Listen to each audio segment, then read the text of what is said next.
Nous avons à peine eu le temps de digérer Roland-Garros que nous enchaînons déjà avec le troisième grand chelem de l'année à Wimbledon. Est-ce que les joueurs vont réussir la transition terre battue, gazon? Novak Djokovic va-t-il continuer son état de grâce? C'est ce que nous allons voir. Analyse détaillée du tableau de Wimbledon 2021. Jingle! Si tu veux avoir des analyses détaillées du circuit ATP et WTA, ainsi que des pronostics sur les principaux matchs de tennis, alors abonne-toi et clique sur la petite cloche. Avant de parler du tableau, je pense qu'il est important de rappeler les conditions de jeu sur gazon.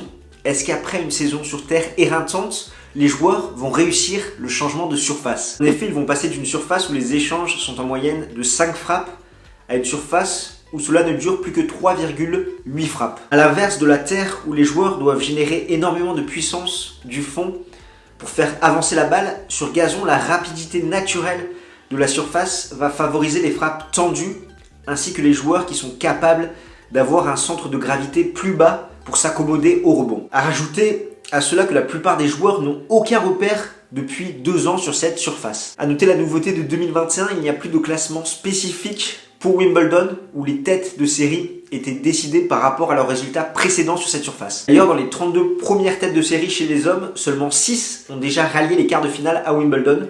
Djokovic, Federer, Dimitrov, Isner, Cilic et Bautista Agut, contre 13 chez les dames. Au niveau des forfaits notables, on peut noter ceux de Rafael Nadal, qui après une saison sur terre éreintante sur le plan physique et mental, préfère se ressourcer, se remobiliser pour revenir d'aplomb pour l'US Open. Dominic Thiem également, qui s'est blessé cette semaine à Majorque contre Adrian Manarino alors qu'il avait fait une bonne entame de match. Sur un coup droit, il s'est fait mal au poignet et là il a une immobilisation complète du poignet pendant 5 semaines avant d'entamer une rééducation, donc ça va être très compliqué pour lui de défendre son titre à l'US Open. Et on peut rajouter ceux de Wawrinka, Coric, Raonic et Goffin. Cela étant dit, allons décrypter ensemble le tableau.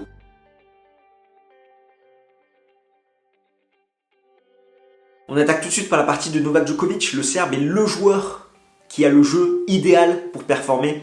Sur herbe, il se déplace très bien. En effet, il a un très bon rapport poids-taille. Il sert bien, il a énormément progressé dans ce compartiment du jeu-là, notamment sur sa seconde balle slicée, qui fait mal sur cette surface, qui pouvait être sa lacune sur terre battue. C'est le meilleur retourneur du monde et il est capable de changer la direction de la balle. Et en plus, si Wimbledon dispose du même fournisseur de toilettes et des douches qu'à Roland-Garros, autant te dire que le Serbe est imbattable. Et surtout, il pourra s'appuyer sur sa confiance acquise où il est le lauréat des 2 derniers grands chelems à l'Open d'Australie et à Roland-Garros, avec 11 victoires consécutives. D'ailleurs, sachant qu'il n'a plus perdu depuis sa finale à Rome contre Rafael Nadal. Mieux encore, depuis son grand retour à Wimbledon 2018, il a gagné 7 des 11 grands chelems auxquels il a participé. Enfin, si on enlève Roland-Garros de l'équation, sa dernière défaite à la régulière en grand chelem remonte à l'Open d'Australie 2018 contre Chung, et sur gazon, ça remonte à Wimbledon 2016 contre Sam Querrey. Comme nos amis anglais diraient, not too bad pour Novak Djokovic. En plus, il a gagné 4 des 6 derniers Wimbledon. Et c'est simple, Djokovic affiche sa priorité pour les grands événements et force est de constater que sa stratégie est payante au vu de ses performances. Il rajoute également à sa panoplie la Djoko-gestion, où il a très bien compris le principe du tennis sur un format 3-7 gagnant. Le but est d'être meilleur que son adversaire sur 3-7, peu importe si le match dure 5-7, tant qu'on en reporte 3. Ça a très bien fonctionné à Roland-Garros, ce qui lui permet d'avoir des phases un petit peu de décompression sur certains sets pour après derrière se remobiliser, être à nouveau focus et aller gagner justement le match. Néanmoins sur gazon, cela peut être plus compliqué si tu laisses filer 1 ou 2 sets, si tu as un joueur en face qui a un très bon service. C'est vrai que tu auras moins d'opportunités que sur les autres surfaces. A noter également que sur les 8 semaines qui arrivent, le Serbe va devoir atteindre 3 pics de forme, un Wimbledon, un aux Jeux Olympiques et un à l'US Open, ce qui peut s'avérer compliqué d'un point de vue physique et mental, même s'il est encore dans de très bonnes dispositions à Wimbledon, où il pourrait décrocher son 20e titre en Grand Chelem derrière les Jeux Olympiques. Et après à l'US Open, il pourrait arriver cuit avec cette pression supplémentaire du Grand Chelem Calendar et du 21e titre en majeur. Sur gazon, c'est 95 victoires, 18 défaites. À Wimbledon, 72 victoires, 10 défaites. Il visera un 6e titre là-bas. Et depuis 2011, il n'a perdu qu'une seule fois avant les quarts de finale. Maintenant, nous allons pouvoir analyser son quart de tableau. On retrouve Davidovich Fokina, Garin, Monfils, Schwartzmann, Sinner, Fognini et Rublev.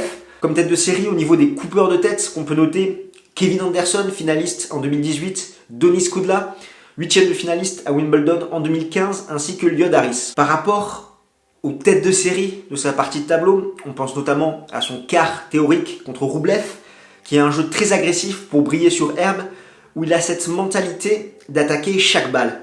Au service, il a énormément progressé, notamment avec son service à plat, et également ce service au corps, qui fait très mal.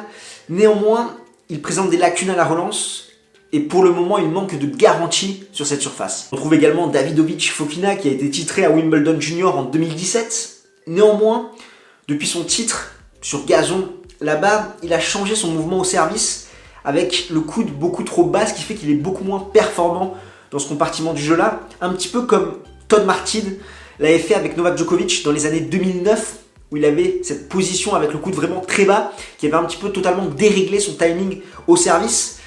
Et à noter également que l'Espagnol s'est retiré du tournoi de Eastbourne. Si on s'intéresse un petit peu au tableau du Serbe, je pense qu'il peut être très satisfait du tirage au sort. Il évite tous les pièges dans sa partie avec beaucoup de spécialistes de terre battue. Il devra certes se méfier de Kevin Anderson au second tour. On se rappelle tous de ce 8e de finale en 2015.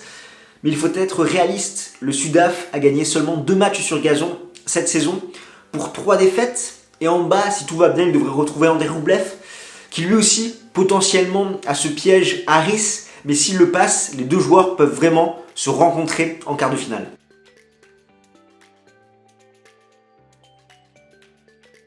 Le second quart de tableau est celui de Stefanos Tsitsipas. Est-ce que le grec s'est remis de sa défaite à Roland-Garros en finale où il menait 2-7 à rien contre Novak Djokovic? Difficile à dire. Sur gazon, Tsitsipas a tout à faire, même si ce n'est pas forcément sa surface naturelle où ses coups sont moins efficaces, notamment côté revers où il va plus peiner sur la défense et également où à la relance c'est compliqué pour lui. 8 victoires, 7 défaites sur gazon avec un 8e de finale en 2018 perdu contre John Isner. Sur ses 3 derniers grands chelems, à chaque fois il va au moins en demi-finale. Son tableau, en principale tête de série, on retrouve Kachanov, Evans, De Minaur, Shapovalov, Basilashvili, Opelka et Bautista Agut. Coupeur de tête, Pospisil, quart de finaliste en 2015, Lopez, Korda, quart de finaliste à Halle cette année, ainsi que Kohlschreiber, qui a déjà fait plusieurs quarts à Wimbledon. Quand on regarde un petit peu les principales têtes de série, on constate qu'il y a Shapovalov, qui tout comme Félix Auger-Aliassime, le Canadien peut très bien jouer sur gazon, 7 victoires, 11 défaites. Son retour bloqué est intéressant sur cette surface, même s'il manque de régularité, et je pense qu'il peut faire mal dans cette partie de tableau. Justement, le tableau du grec, qu'est-ce qu'on peut en dire? Ça s'annonce quand même compliqué pour lui. Derrière, on ne sait pas forcément s'il s'est remis mentalement de sa déconvenue dans le majeur parisien. Et en plus, il va devoir très rapidement être en jambes parce qu'il va avoir face à lui des spécialistes de la surface, et notamment au second tour, le Canadien Pospisil. Ensuite, en 8e, ça peut être également compliqué pour lui avec du De Minaur, du Evans. Donc j'ai pas une grande confiance quant à ses chances de rallier les quarts de finale. Pareil pour Bautista Agut, qui apprécie certes les conditions rapides avec un rebond bas. On se rappelle notamment de sa demi-finale en 2019 ici, mais qui pourrait avoir affaire à des Opelka, Shapovalov, qui pourraient totalement lui barrer la route.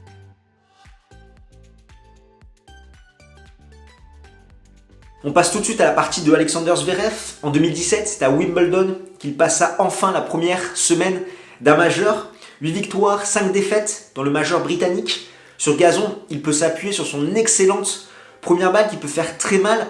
Néanmoins, son problème réside dans le fait qu'il peut avoir des phases trop défensives sur cette surface, être trop loin de sa ligne, et ça peut totalement le pénaliser. Il devra montrer un jeu très agressif pour faire mal à ses adversaires et s'appuyer également sur son excellent service.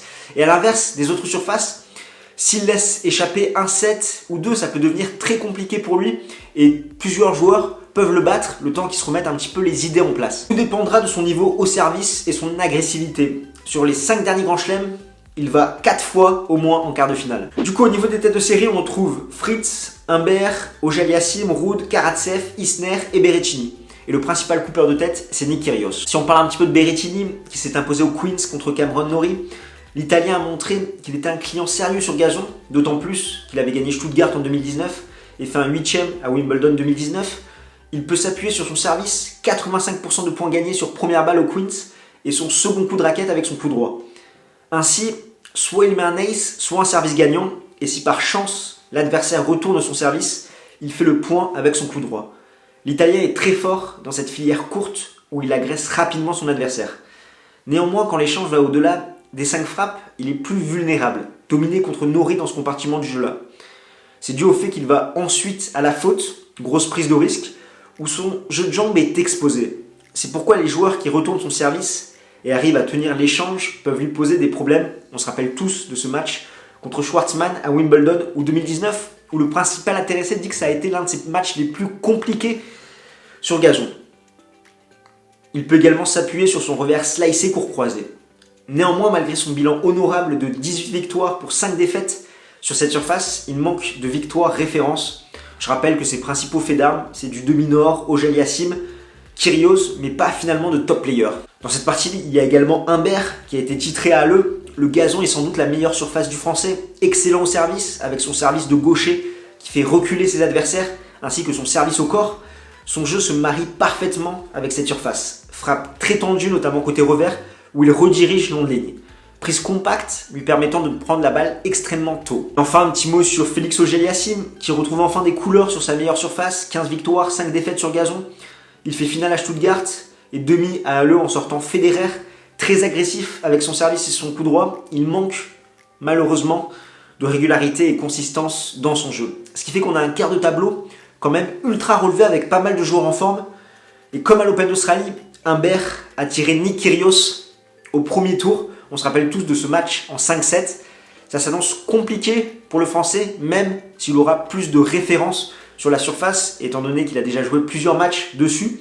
Et ensuite, il pourrait y avoir potentiellement la belle entre le Français et Félix Auger-Aliassime au troisième tour. Pour le moment, il y a un partout cette année sur gazon. Zverev, quant à lui, peut être serein jusqu'en 8e avant que les choses se compliquent un petit peu plus, où il pourra quand même tout de même faire parler son expérience acquise en Grand Chelem.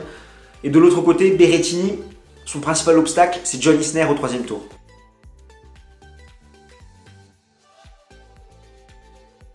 Enfin, venons-en à la partie de Daniil Medvedev. Pour le moment, le Russe peine sur gazon et pourtant, je suis intimement convaincu qu'il a toutes les armes pour briller sur cette surface. Il a un très bon service, il relance très bien, tout comme Novak Djokovic. Il est capable de rediriger le jeu. Il adore les surfaces rapides avec un rebond bas. Donc cette surface est vraiment faite pour Daniil Medvedev. 18 victoires, 13 défaites sur gazon avec 3 défaites en 5-7 à Wimbledon. A noter que nous n'avons jamais vu Daniil Medvedev jouer à Wimbledon depuis qu'il est rentré dans une nouvelle dimension à l'été 2019. Donc je demande vraiment à voir ce que ça va donner sur ce Grand Chelem. Dans les têtes de série, on retrouve Cilic, Dimitrov, Jurkacz, Carreño Busta, Sonego, Norrie et Federer, avec en principaux coupeurs de tête Manarino, Querrey et Struff. On parle un petit peu de Federer, qui a fait son retour sur gazon à Halle, et le moins que l'on puisse dire, c'est que ce dernier a été assez poussif, d'abord contre Ivashka, puis ensuite, cela n'a pas tenu contre Félix Auger-Aliassime. Le Suisse a fait un bon premier set avant de totalement s'effondrer. Service en berne, body language très négatif. Après, Federer reste Federer, 8 titres à Wimbledon sur les 6 dernières éditions. Il est au moins 4 fois en finale. Donc je pense qu'il offre quand même de belles garanties sur ce tournoi. Au niveau du tableau, c'est quand même très compliqué pour Medvedev, avec notamment Struff d'entrée qui l'avait battu à Halle. L'Allemand qui avait déjà éliminé un Russe au premier tour de Roland Garros en 5-7. Puis Cilic au troisième tour, titré à Stuttgart. Ensuite, il devra aller chercher sa première victoire contre Federer, chez lui dans son jardin en quart de finale. Et concernant le Suisse, il a des matchs pièges, à commencer par son premier tour contre Adrian Manarino, qui est un gaucher qui peut poser problème au Suisse, qui a de bons repères sur le gazon. Et également au troisième tour contre Cameron Norrie, un autre gaucher. On se rappelle tous que Kopfer l'avait énormément gêné sur terre battue à Roland Garros. Et ensuite Sam Querrey en 8e de finale, un joueur qu'il manœuvre plutôt bien. Du coup, quels sont les premiers tours à ne pas manquer? On pense au Evans Lopez, au Dominor Korda, au Humbert Kyrgios et au Medvedev Struff.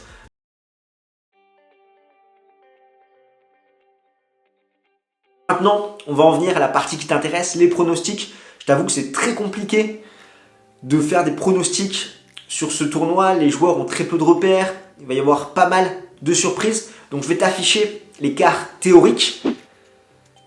Et là maintenant, je vais t'afficher mes quarts que je pronostique sans aucune garantie parce qu'encore une fois, c'est très compliqué à un petit peu avoir une lecture de ce tableau. Ce qui fait que je pronostiquerai des demi-finales Djokovic-Shapovalov ainsi que Medvedev-Zverev avec une finale Djokovic-Medvedev et à la clé un 20e titre en Grand Chelem pour le Serbe qui, au vu de son tableau, c'est vrai que j'ai du mal à le voir perdre. Je pensais à une débauche d'énergie suite à son titre à Roland-Garros sur le plan physique et mental, mais là il a vraiment un très très bon tableau, donc je pense qu'il peut vraiment aller au bout. Donc voilà ce qu'on pouvait dire pour ce tableau de Wimbledon 2021. Viens nous défier à la World Tennis League, notre jeu de pronostic 100% tennis. Si tu n'es pas encore inscrit, je te mets le lien sous la description et pense à faire ton pick pour le Grand Chelem britannique. Et également, comme d'habitude, durant la quinzaine, on va analyser les affiches principales avec les gros chocs. Donc si tu n'es pas abonné à notre chaîne YouTube, tu sais ce qu'il te reste à faire. Tu t'abonnes, tu cliques sur la petite cloche pour être notifié dès que nous sortons une analyse. Moi, je te propose qu'on débatte ensemble dans les commentaires sur tes pronostics. Qui vois-tu se démarquer de ce tournoi de Wimbledon? Et nous, on se retrouve très très vite. D'ici là, porte-toi bien. Ciao, ciao tout le monde.